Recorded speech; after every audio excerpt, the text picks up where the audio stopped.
la historia del mercado cambiario, pero desde el punto de vista financiero, que es no es tan totalmente diferente al económico, pero sí digamos que es diferente y vamos a verlo desde otro punto de vista. Y vamos a empezar con una agenda aquí que tenemos, que es el mercado de divisas, la breve historia. Bueno, realmente no es una breve historia, es una historia bastante larga. Funciones del mercado, tamaño, estructura, elementos y varias cosas más que vamos a ver. Así que, bueno, empecemos pues. Entonces, primero vamos a definirlo y vamos a utilizar las mismas definiciones de los libros que dicen el mercado Forex o Foreign Exchange, que por eso que se llama Forex. O mercado de divisas es el mercado global y descentralizado donde se negocian las monedas del mundo. ¿Ok? Entonces, no es un lugar físico único. En mi tiempo, cuando yo estaba en la UTC, era el mercado, era un mercado físico único. Pero ya no, sino una red electrónica de bancos, corporaciones, instituciones financieras y traders individuales. Y esto hay que explicarlo un poquito porque van a pensar que todo el mundo está en el mercado y toca la cosa, pero no. Vamos a explicarlo bien cómo se hace. La función principal, permitir la conversión de una moneda a otra. ¿Dónde empieza esto? Si nos vamos al principio, digamos así, las monedas empezaron por intermedio del trueque, que era lo que implicaba un trueque. Tenía una vaca, y la cambiaba por gallina, pero empieza entonces el problema entre vacas y gallinas, porque si yo no tengo tanta gallina, no puedo cambiarlo por una vaca. Tampoco podía matar la vaca, un cuarto de vaca, porque donde la mataba la tenías que cambiar toda. Entonces ya empezaron los primeros problemas de trueque, como si no tenía lo suficiente para cambiarlo por la otra. Y empezaron a utilizar piedras de colores, piedras que digamos que entre comillas se llamaban piedras preciosas, pero lamentablemente, como todo en la economía, si no escasea, no es algo que pueda tener oferta y demanda, sino que cualquiera puede encontrarse una piedrecita y cambiarla. Y eso no funcionó. Y hasta que empiezas a encontrar realmente lo que son piedras preciosas, que sí escaseaban, que eran diferentes, y luego los metales preciosos. Y los metales preciosos primero eran oro, plata y cobre. Así que por ahí empieza la cosa. Pero empezaron por pepitas de oro, de plata, de cosas, pero después se dieron cuenta de que uno no podía estar midiendo a cada rato las cosas, así que decidieron hacer monedas de diferentes tipos. Monedas que eran redondas, cuadradas, triangulares, con huequitos, sin huequitos, o sea, diferentes clases, pero que en teoría debían pesar tenían que tener el mismo peso para no estar teniendo que pesar nada. Y ahí vino otro problema, de que como tú realmente podías confiar en una persona intercambiando cosas. Entonces, ¿qué pasó? Aparecieron las caras en las monedas. Entonces, ¿eso qué quería decir? De que, por ejemplo, durante la vigencia del Imperio Romano, las caras de los César eran las que le estaban en las monedas al principio para poder decir, bueno, esta es la moneda del César y todo el imperio que ellos tuvieron se manejaba de esta manera. Y luego entonces, como el otro lado estaba vacío, decidieron ponerle algún tipo de sello que tenía esta persona que pudiera ser un animal que le gustaba o un escudo, qué sé yo, lo que pudiera tener. Entonces, eso fue lo otro que se enmarcó. Pero al final del día tenías que cargar con todo ese poco de monedas para arriba y para abajo y en las guerras, especialmente esto se dio mucho más durante, ¿cómo se llama? La Guerra Santa. El problema estuvo en que tenían que cargar con esto y no querían hacerlo. Entonces, ¿qué pasaba? ¿Qué hacían? Escribían un pagaré, que en inglés se llama IOU, de manera tal de que pudieran comprarle a alguien y decir, bueno, mira, después con ese pagaré tú vas allá y tú lo cambias y vas a conseguir tu plata. ¿Ok? Y ahí empezó, digamos que esos fueron los principios del billete, que eso se juntó con el hecho de que en China, y esto lo descubrió Marco Polo, sí habían billetes. Los chinos habían empezado a hacer billetes como una combinación de seda, ¿cómo se llama? Un montón de cosas de manera tal de hacer unos billetes que eran difíciles de falsificar. Y esa teoría se la trajo Marco Polo para acá. Pero al principio no era tan fácil de hacerlo y no me acuerdo exactamente qué fecha, creo que fueron 1400 cuando realmente los billetes empezaron a dar vuelta. En el camino, en el camino, ¿qué pasó también? Que la, la iglesia, durante todo ese tiempo, era la iglesia y los gobernantes, era donde, los castillos, los gobernantes, era donde la gente iba y depositaba la riqueza, porque si la tenías en tu casa te la iban a robar. Y a través del tiempo iban haciendo esto. Pero se dieron cuenta que los gobernantes de los países o de la región o donde sea que tuvieran, eran más ladrones que los propios ladrones. Así que la iglesia se erigió como el único lugar donde tú podías tener tus riquezas guardadas y que no les iba a pasar nada. Esto pasa después Constantino, que es el que realmente revive la Iglesia Católica y los papas y todo esto, y hace que la Iglesia Católica se vuelva poderosa en ese sentido. Entonces la gente depositaba en las iglesias su riqueza y los sacerdotes, los curas, los frailes que estaban ahí tenían que cuidarla y todo eso. Ahí a 1400 y pico el fraile Luca Pacioli inventó el sistema de débito y crédito, que es el componente primordial en la contabilidad. Y de ahí en adelante todo fue eh, muy fácil para ellos llevar ese control y todo eso. Y la iglesia, por eso es que todavía mantiene una gran cantidad digamos que una hegemonía en, en el sistema monetario de muchos lugares porque era un lugar donde la gente depositaba. Ya la iglesia perdió el banco y todo esto, pero pasaron muchas cosas. La iglesia tuvo banco, un banco ambrosiano, creo que fue el último. No me acuerdo en qué año fue. Esto fue recientemente, en 1980 o los 90 fue cuando desapareció el banco ambrosiano y ya la iglesia no tiene, pero la iglesia tiene mucha riqueza. ¿Okay? Bueno, entonces volvamos sobre nuestros pasos y vamos a ver el el dinero y vamos un poquito más adelante y es cuando vienen las guerras independentistas. Las guerras independentistas aquí en América Latina, cada vez que salían de algún cuartel español, los españoles se iban y se llevaban todo el dinero que había y dejaban muy poquito y lo poco que dejaban no era suficiente. Entonces, ¿qué pensaron? Vamos a liar el oro, la plata para utilizarlo como moneda y poder hacer más moneda.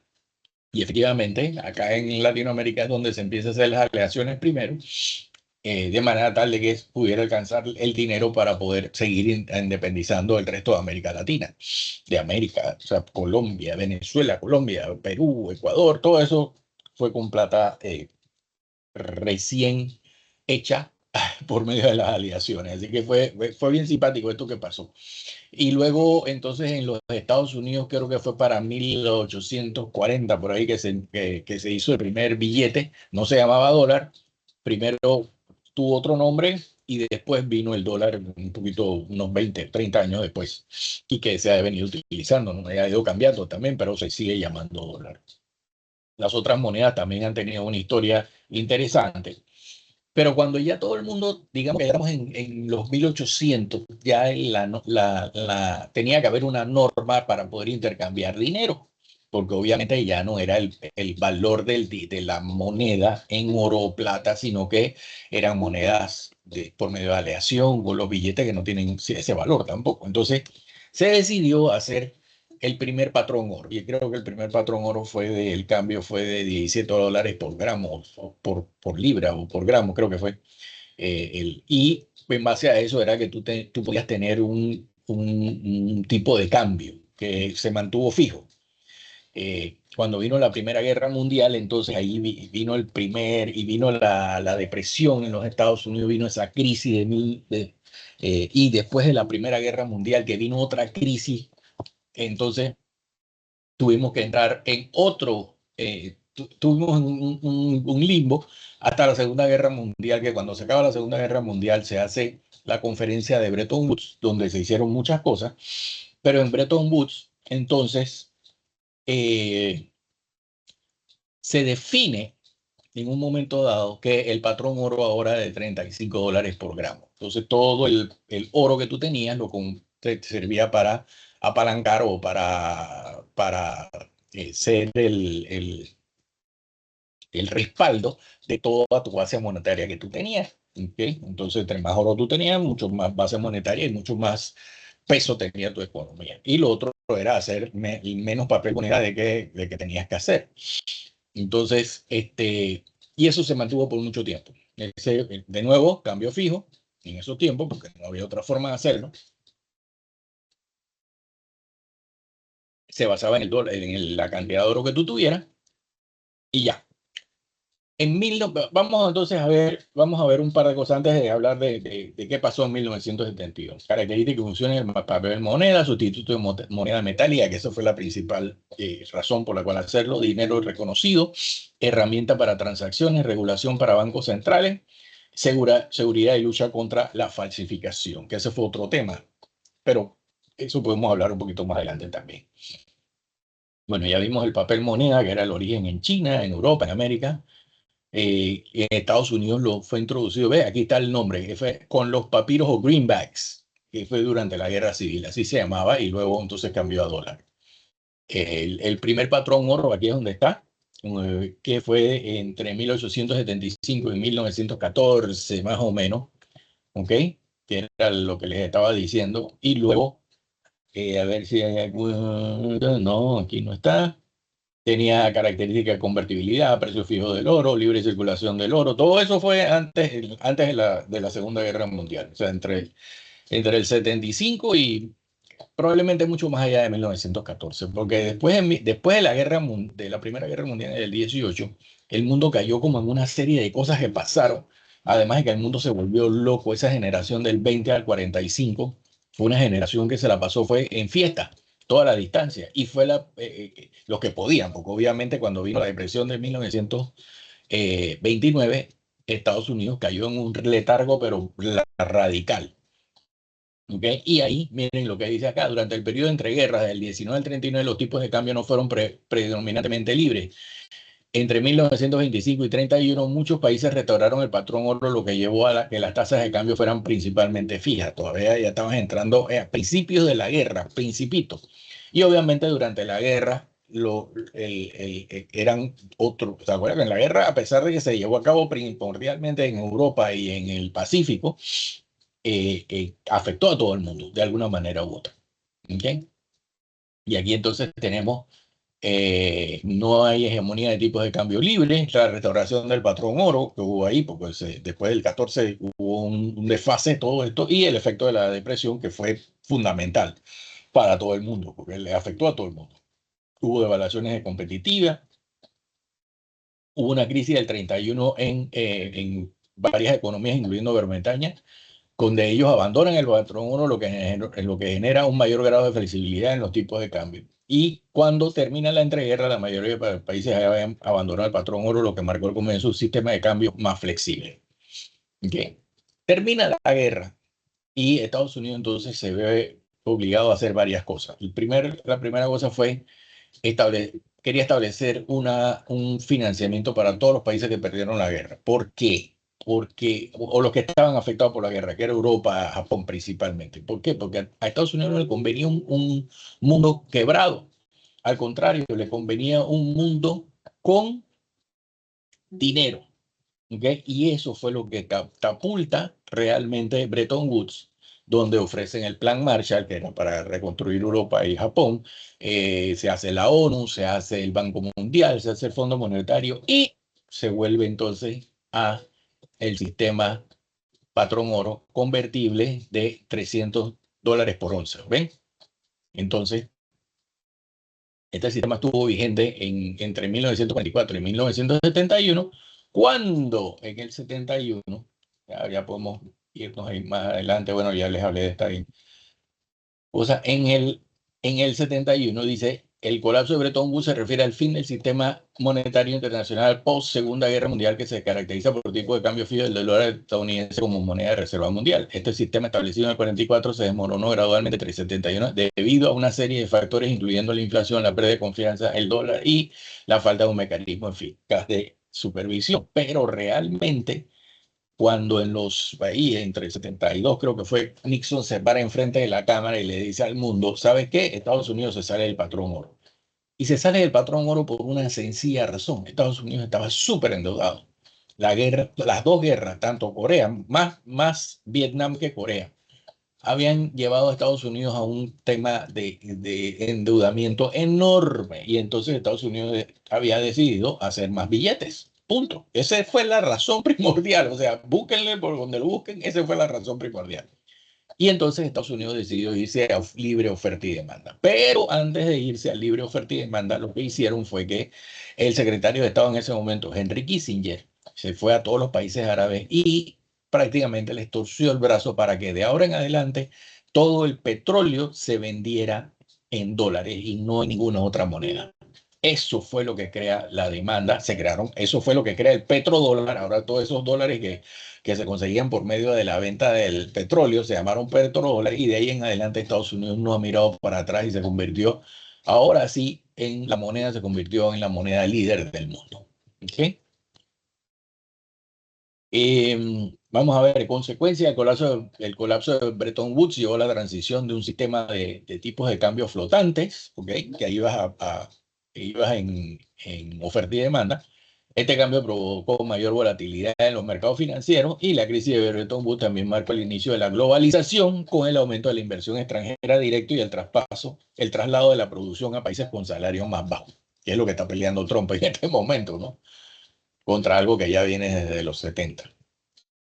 Funciones económicas del mercado Forex, transferencia de poder adquisitivo, ¿ok? Porque facilita el comercio internacional, permite el turismo y los viajes internacionales y el movimiento de capitales para inversión. Esas son las razones por las cuales tú te metes en el mercado Forex, no para más nada. Eso de especulación, eso no existe, eso no existe, porque sí existe. Hay gente que digamos que sin pensarlo se mete a especular en algo donde no van a especular realmente, pero eso vamos a explicarlo después. Provisión de crédito, financiación especializada para comercio internacional. Por ejemplo, Panamá acaba de hacer las últimas dos financiamientos internacionales que obtuvo, arriba de $1.000 millones, los hizo en euros. Creo que uno en euros y el otro fue en franco suizo, si mal no recuerdo. Entonces lo está haciendo en monedas internacionales. ¿Por qué? Buscando tasas de interés más bajas. Impresionante. Pero esa es la razón primordial que me parece perfecta. Minimización del riesgo cambiario. Permite a empresas e inversores protegerse contra movimientos adversos de tipo de cambio. Las empresas que tienen posiciones en moneda extranjera, porque no todas lo tienen. Así que son empresas muy grandes donde la tesorería internacional es fundamental para hacer todas estas cosas y estar pendiente de los riesgos cambiarios. Entonces haces algo que se llama cobertura o hedge en inglés para protegerte y facilitar la especulación, porque si hay especulación, no digo que no hay, pero sí hay especulación y permite a los agentes tomar posiciones basadas en su expectativa sobre el movimiento futuro de los tipos de cambio, cosa que eso es totalmente loco, porque tú no puedes predecir casi nada. O sea, tú puedes decir que tú predices, pero pues es difícil. Tienes que tener matrices y en cambio no hay ese tipo de matrices que tenemos en otras variables económicas. ¿Okay? Tamaño, liquidez y características del mercado financiero más grande del mundo es el cambio. $5 billones de esos 7.000, ¿cómo es? 7.5 millones de millones para los pares mayores, que son lo que más las monedas que más se mueven en el mercado, el euro, los dólares a Estados Unidos, el yen japonés, la libra esterlina, el franco suizo y un par de otras cosas más que se mueven muy bien y que tienen mucha liquidez y que puedes hacer muchos derivados financieros con ellos. La operación es continua porque ya ahora es 24 horas durante 5.5 días de la semana. ¿Por qué? Porque cuando Japón abre el lunes, es domingo acá en América. ¿Okay? Entonces estás hablando de un mediodía adicional. Así que para que entendamos por qué los 5.5 días. A ver, ¿qué otra cosa hay? Es que el mercado, aquí vamos a explicar, el mercado funciona con los bancos. Los bancos no es que entran ¿cómo explicar esto sin que suene loco? No es que hay alguien que te está vigilando para ver cuánto es el cambio en el momento. Hay una libre oferta y demanda que se va moviendo y que te dice, bueno, el cambio es tal y tal, pero las transacciones se hacen entre pares generalmente. Uno vende y el otro compra. ¿Ok? ¿Por qué? Porque le interesa. Hay gente que compra o vende por stock, por el inventario que tiene. ¿Ok? Hay gente que compra específicamente para una transacción cuando es muy grande. Pero hay bancos que tienen posiciones. Por ejemplo, yo tengo una posición en euro porque la necesito porque todos los días muevo euros. O tengo una posición en yen japonés en Japón porque todos los días muevo. Entonces, esas posiciones de esos bancos grandes le permiten a ellos ya tener un, un, un inventario de monedas que luego van vendiendo o comprando de acuerdo a los precios del mercado que están en libro oferta y demanda. Ahora vamos a ver si les mostramos un poquito de eso. La mayoría de las transacciones de Forex son en over the counter, que son entre dos o tres. Y las relaciones son banco-cliente, banco-banco.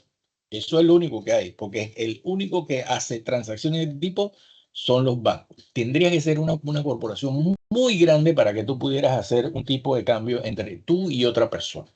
Pues sí se puede hacer, ojo, no es que no. Tú le depositas a esa persona acá en dólares y la otra persona te deposita en tu cuenta en yen en Japón para traducir, ahí se ponen de acuerdo en un tipo de cambio. Pues sí se puede hacer. ¿Okay? No es pecaminoso, ni es contra la ley, ni nada por el estilo. Lo que pasa es que no es tan usual, porque tú vas por el banco realmente. No hay una cámara de compensación centralizada para la mayoría de las operaciones spot y forward o futuro, que es lo que vamos a ver más adelante. Porque el forward definitivamente sí es over the counter. Flexibilidad en los términos del contrato. Hay mercados organizados donde hombre, hay bolsas donde te permiten hacer esto, pero eso no es normal, no es algo que se vea en todo el mundo. ¿Okay?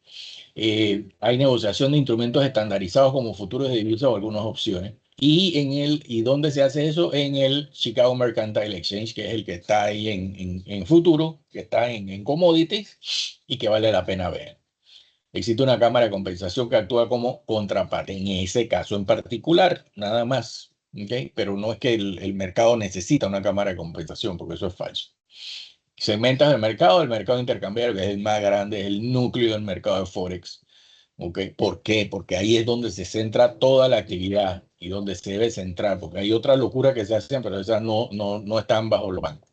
Grandes bancos comerciales y de inversión negocian entre sí directamente a través de broker electrónicos, porque si hay broker electrónico, lo que te facilitan es la operación, porque más nada eso es el broker electrónico.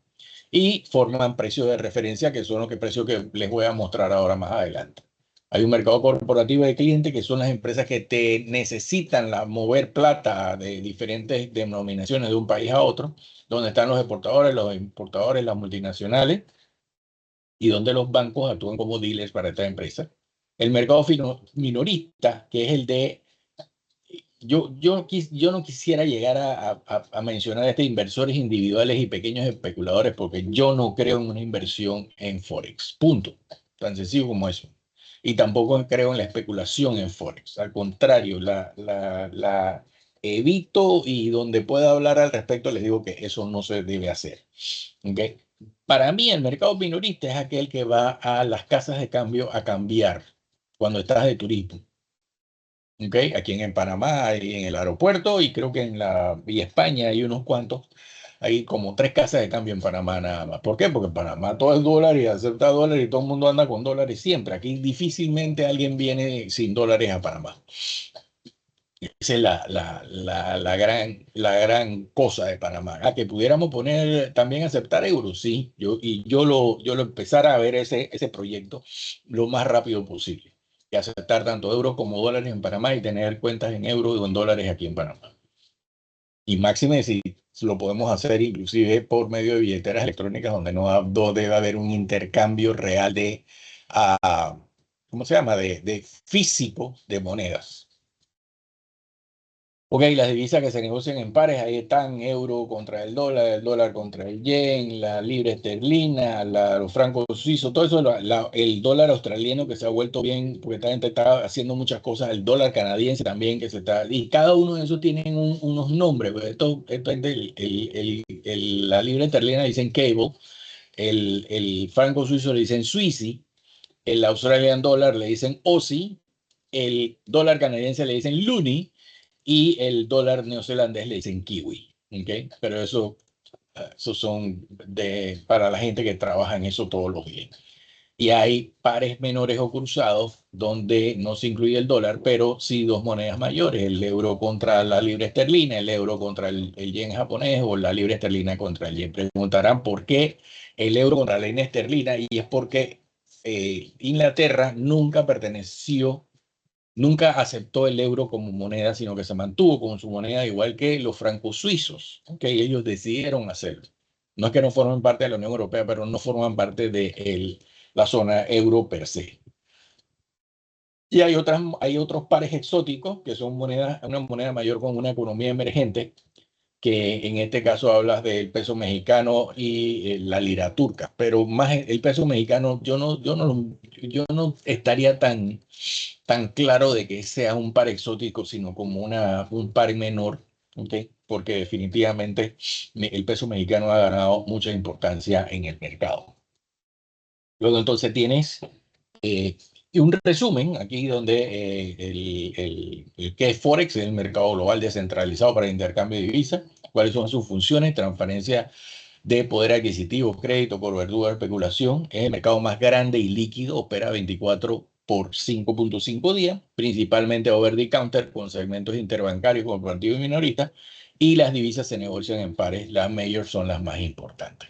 ¿Okay? Este es el resumen que les estaba haciendo. Ahora vamos a entrar a Bar Chart y en Bar Chart lo que vamos a hacer es mostrarles a ustedes cómo funciona. Entonces, si son tan amables y entran a barchat.com, yo tengo una cuenta, pero no es gratis, ¿ok? Y la tengo por motivo de que sale todo más adelante. Aquí tienen diferentes cosas que van a ver. Los que están estudiando finanzas aquí, esta página les va a permitir a ustedes tener mucha información gratis.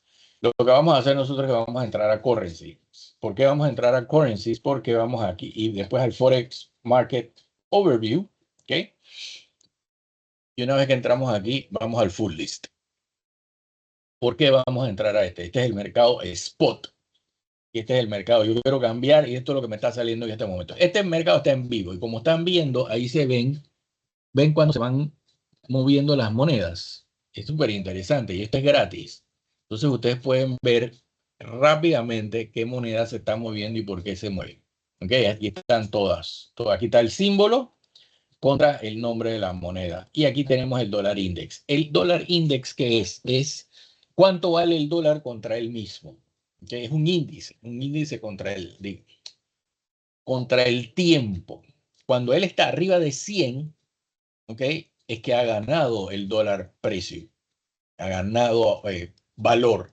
Mientras que ahora está en 98, que tenía rato de no estar en 98, y ha perdido valor. ¿Ok? Entonces, ahí vemos el cambio y vemos, ok, primero el símbolo, luego tenemos el nombre del par, luego tenemos cuánto es el último precio que se ha estado negociando. Y como ven, estos precios se van negociando. Miren el Australian Dollar, va para arriba y para abajo a cada rato. Ahí va, subió, bajó.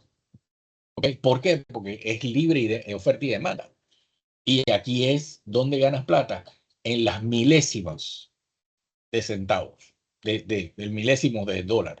Eso es lo que te da a ti plata. Entonces, no es que vas a ver mucho movimiento, vamos a ver las que más se están moviendo. Por ejemplo, el peso argentino, que se movió contra ayer 12.24. Lo que pasa es que el peso argentino se está tratando de estabilizar y todavía no llega a una estabilización, pero digamos que ahora sí ya están los cambios oficial contra los otros cambios están bastante iguales. ¿Okay? Eso va a ponerse, va a estabilizarse rápidamente. Luego entonces vamos a buscar una que no sea el peso argentino. Mira, acá. El peso chileno, 1.65, bajó contra ayer, o sea que se apreció. Luego, a ver, otra que se haya movido bastante, porque como ven, todos los demás son milésimas o centésimas de centavos, o sea, y realmente no se nota mucho. Para que se note, estamos hablando de que tienes que hacer una transacción de millones de dólares para que realmente te afecte el bolsillo. Bueno, entonces tienes el último precio, tienes la diferencia del último precio contra el precio de ayer, cómo cerró ayer. ¿Ok? El mercado.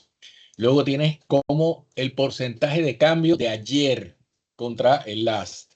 Luego tienes cómo abrió, cómo está lo más alto del día y cómo está lo más bajo del día. ¿Ok? Cómo abrió, el abrió no es cómo cerró ayer. ¿Ok? Para que estemos claros.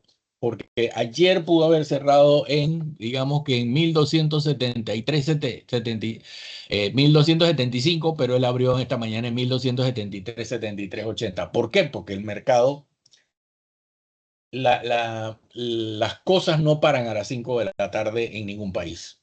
Siguen andando cosas. Entonces, ¿qué pasó? Que pudo haber salido una noticia que te haga que tu precio de final de ayer contra el precio de apertura de hoy cambie radicalmente por la noticia que salió. ¿Okay? Eso pasa en todos los mercados, en el mercado de valores, en el mercado de commodities y en este mercado de cambiario. ¿Okay? Aquí tienen todos los cambios que pueden obtener. ¿Okay? Y si nos vamos a futuros, porque yo puedo comprar un par a futuros, vamos a verlos ahora. Aprieto futuro, me voy al Market Overview y luego me voy a Full List. Yo si quieren me voy acá directo a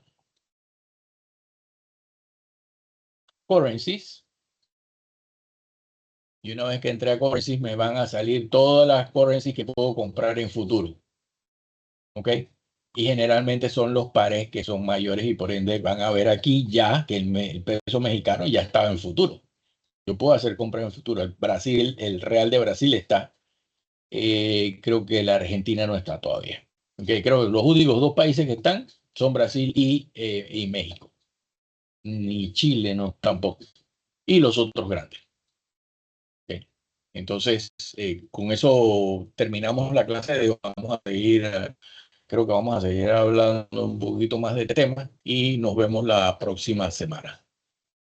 Okay. Entonces, les agradezco haber visto esta presentación. Saludos.